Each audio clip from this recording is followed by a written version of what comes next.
Et voilà. Je veux vous dire encore une fois, merci bien sûr aux collectivités locales, et je veux vous dire combien je suis fière de cet hôpital public aujourd'hui à Mende, parce que bien d'ailleurs le passé récent nous montre combien l'hôpital public est indispensable. On a vu récemment dans les attentats combien les personnels soignants ont été là, ont été présents. Et il n'y a pas eu que les personnels de l'hôpital public d'ailleurs, parce qu'il y a des soignants qui sont venus de partout pour venir soutenir.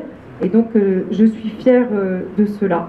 Et tout cela, c'est à vous tous que nous devons. C'est au fait que vous ayez tous cette volonté ensemble de poursuivre. C'est aux soignants qu'on le doit, à tous ceux qui travaillent à l'hôpital public. Donc merci à vous tous. Je sais combien votre travail est difficile. Je sais combien parfois vous pouvez ne pas vous sentir reconnu ou compris.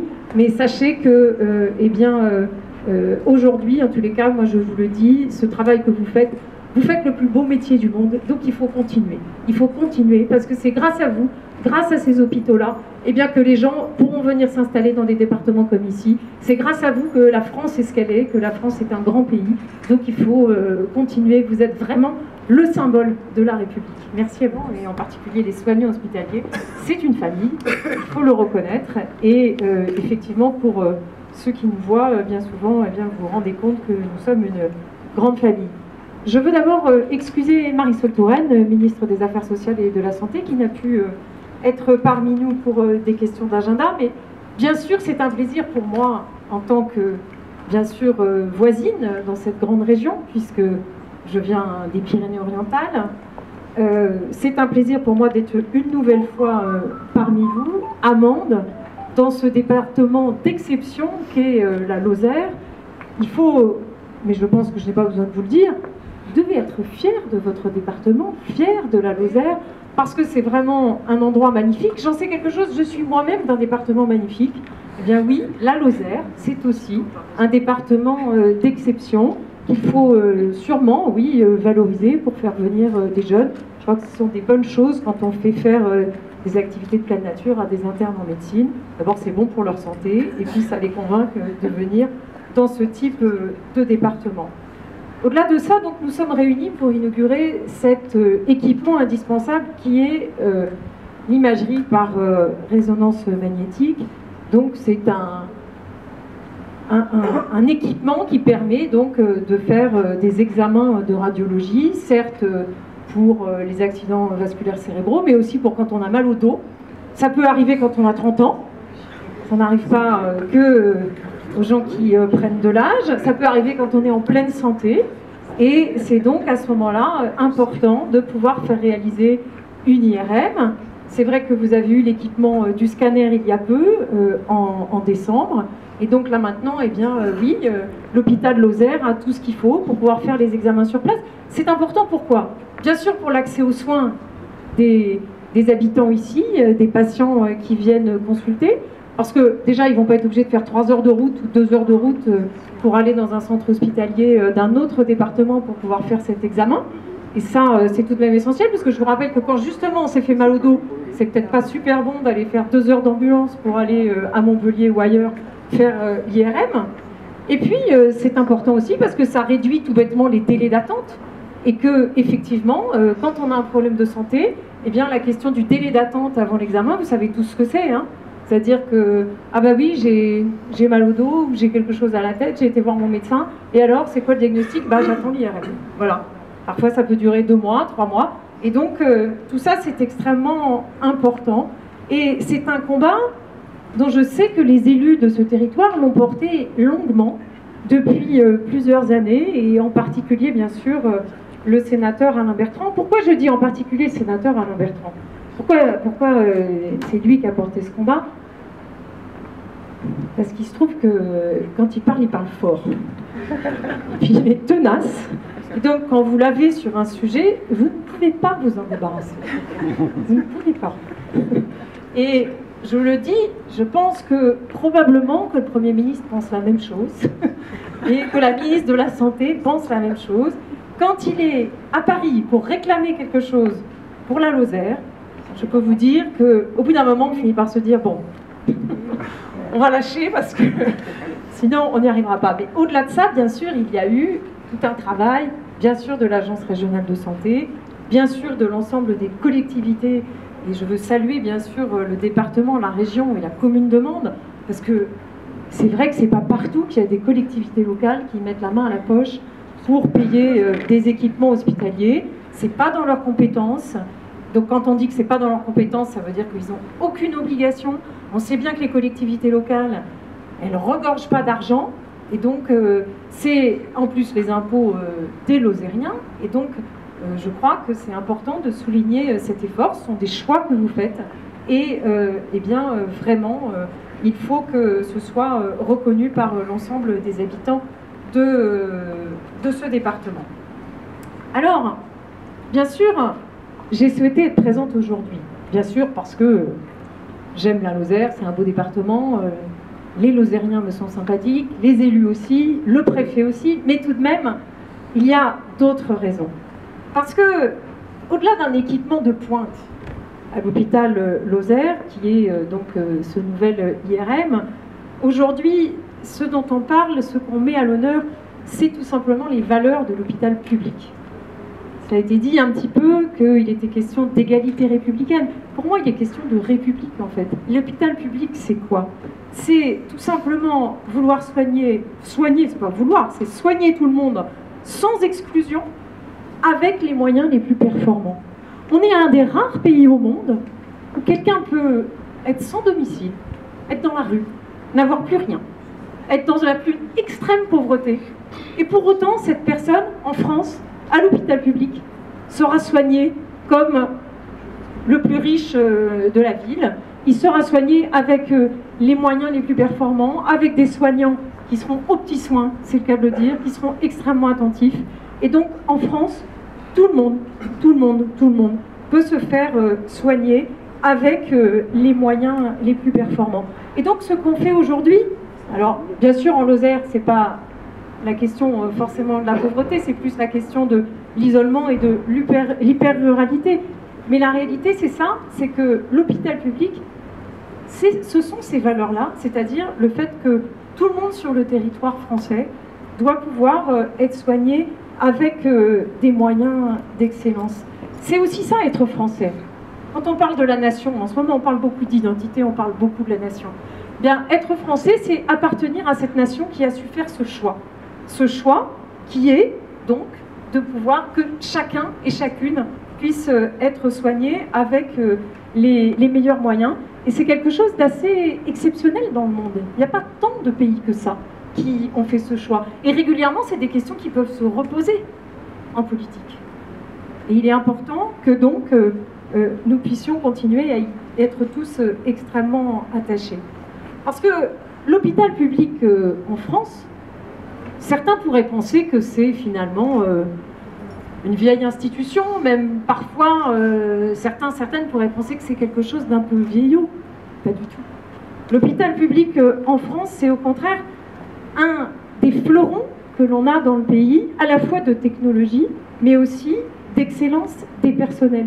Ce que je vous dis là, c'est quelque chose qui est reconnu par des publications internationales et qui est prouvé aussi, reconnu par des publications qui sont de l'extérieur et qui reconnaissent l'excellence du système de l'hôpital public français, mais aussi qui est prouvé en quelque sorte par les publications aussi internationales de nos hospitaliers français et qui régulièrement, on sait, vous voyez dans le journal qu'il y a des premières mondiales dans tel ou tel domaine de la santé dans des hôpitaux publics. Et donc on voit bien qu'il y a là à la fois l'excellence de la technologie et l'excellence des personnels. C'est pour toutes ces raisons que quand Marisol Touraine est arrivée comme ministre de la Santé, elle a souhaité réintroduire le service public hospitalier dans la loi. On pourrait croire que c'est uniquement symbolique, pas du tout, c'est une garantie pour tous. C'est une garantie du côté fondamental du service public hospitalier, c'est la colonne vertébrale de notre système de soins. C'est aussi pour cela que nous avons voulu en finir avec ce qu'on a appelé le tout et deux A. Vous savez que il y a eu un nouveau système de tarification qui a été mis en œuvre il y a maintenant plusieurs années à l'activité qui a, semble-t-il pour certains, un certain nombre de bons côtés, mais qui a aussi des aspects pervers. Tous ceux qui travaillent à l'hôpital le savent. En 2 mots, c'est assez simple à comprendre en fait. Faire de l'activité, déjà quand on est dans un territoire où il n'y a pas beaucoup de patients, moi je veux bien, mais on ne peut pas les inventer les patients. Et pour autant, il faut bien soigner les gens qui sont là. Bon, et puis un système à l'activité, forcément, ça encourage à faire plus d'activités. Donc, est-ce que c'est toujours bien de faire plus d'actes? C'est aussi des questions qu'il faut se poser. Est-ce que les actes sont pertinents? Néanmoins, ça a aussi des qualités. En tous les cas, ce gouvernement a souhaité en finir avec le tout et deux A. C'est comme ça qu'il y a déjà, en 2013, nous avons mis fin à ce qui s'appelait la convergence tarifaire. Et puis, nous avons souhaité aussi mettre en œuvre des financements spécifiques pour les hôpitaux qui, justement, n'ont pas une grosse activité parce qu'ils sont dans des territoires où il n'y a pas beaucoup d'habitants. Et c'est comme ça qu'il y a eu des financements complémentaires pour des tas d'hôpitaux de proximité qui n'étaient pas axés sur l'activité, mais pour venir compenser leur budget précisément parce qu'ils maintiennent de l'activité de soins sur des territoires qui peuvent devenir désertifiés. Pourquoi c'est important ? Parce qu'on parlait, certains parlaient de la désertification des médecins de médecine générale et en ville et dans les campagnes.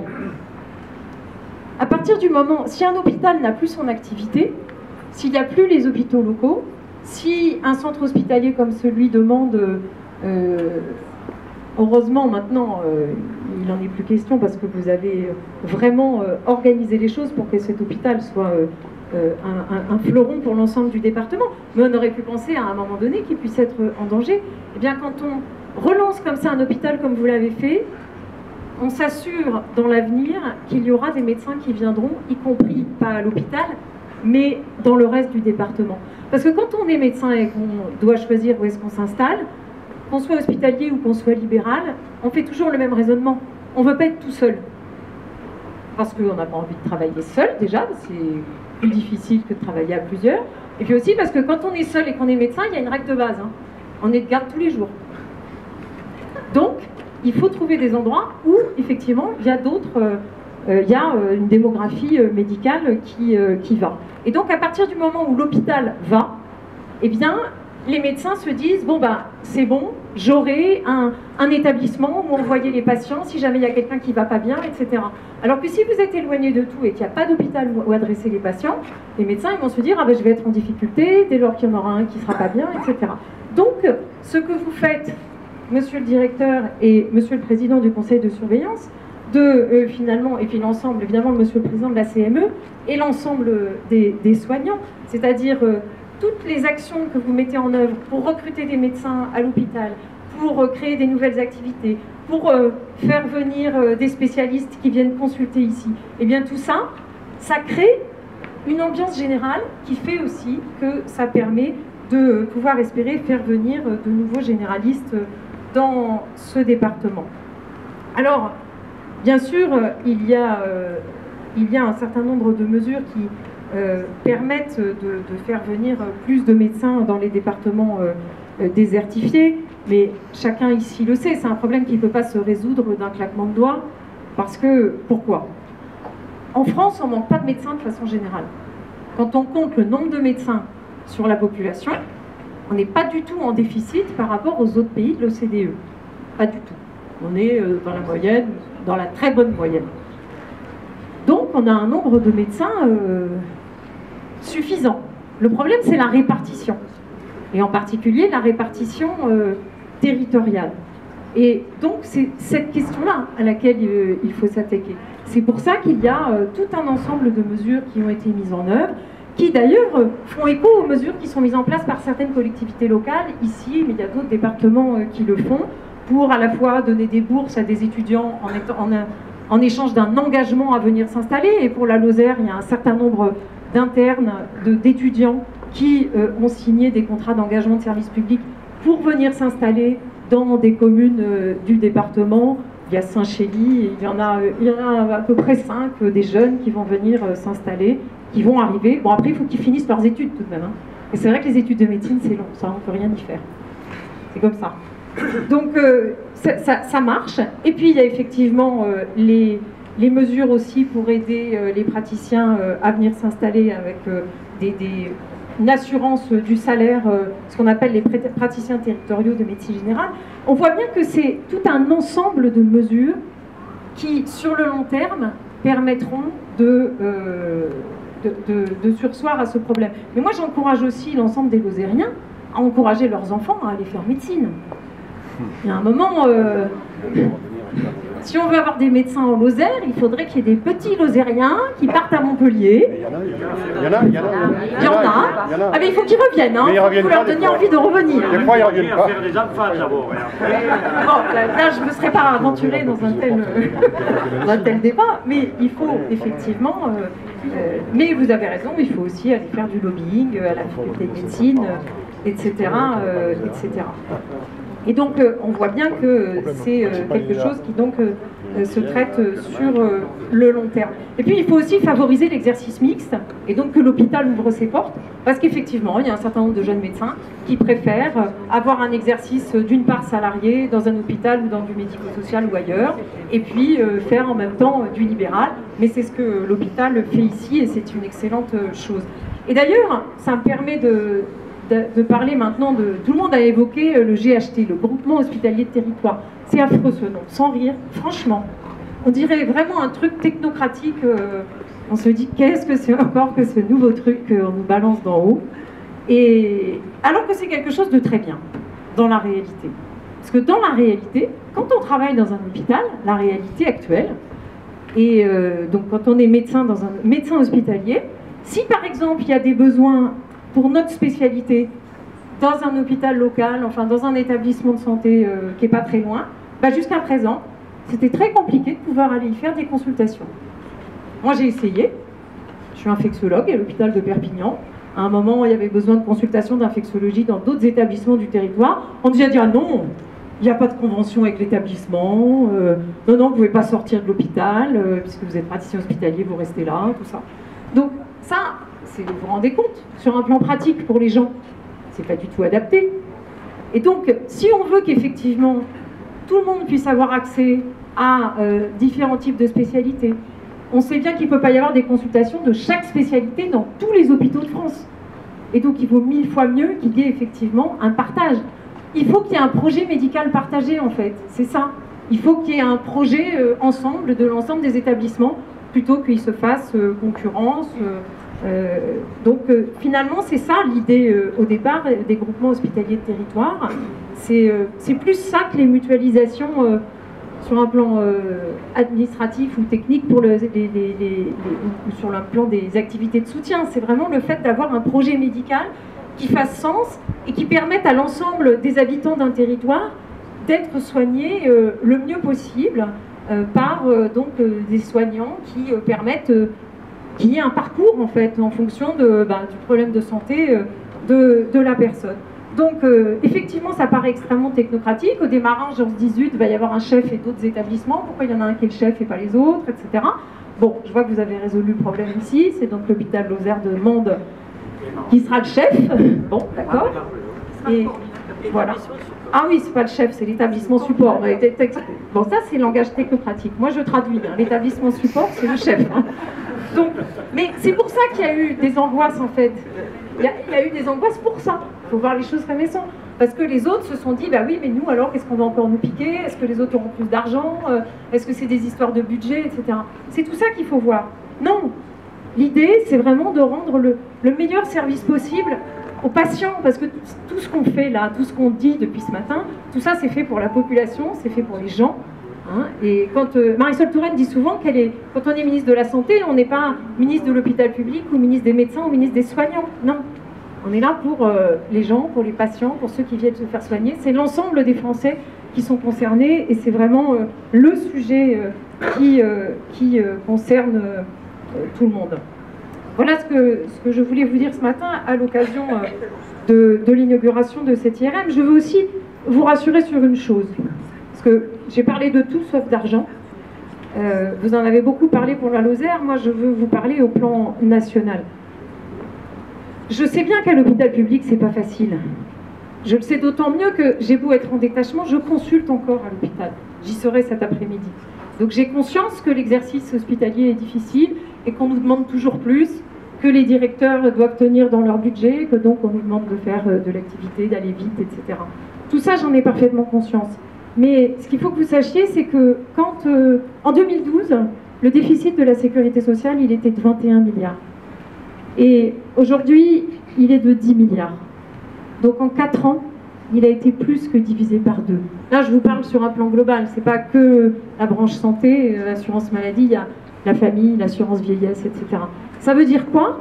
Ça veut dire que les efforts ont été faits, que pour autant, il n'y a eu aucune suppression de postes à l'hôpital public, que désormais, maintenant, il y a un grand plan d'investissement qui est lancé avec plusieurs milliards d'euros à partir de 2017 pour justement pouvoir investir dans l'ensemble des hôpitaux. Et l'essentiel des efforts, ils ont été faits maintenant. Et c'est ça aussi qui va permettre la pérennité de l'hôpital public tel que je vous l'ai décrit au démarrage de mon intervention. C'est-à-dire, si on veut pouvoir continuer à soigner tout le monde, quelle que soit sa situation, quel que soit l'endroit où il habite en France, eh bien, il fallait faire ce travail-là, que les comptes de la sécurité sociale eh bien, reprennent le bon...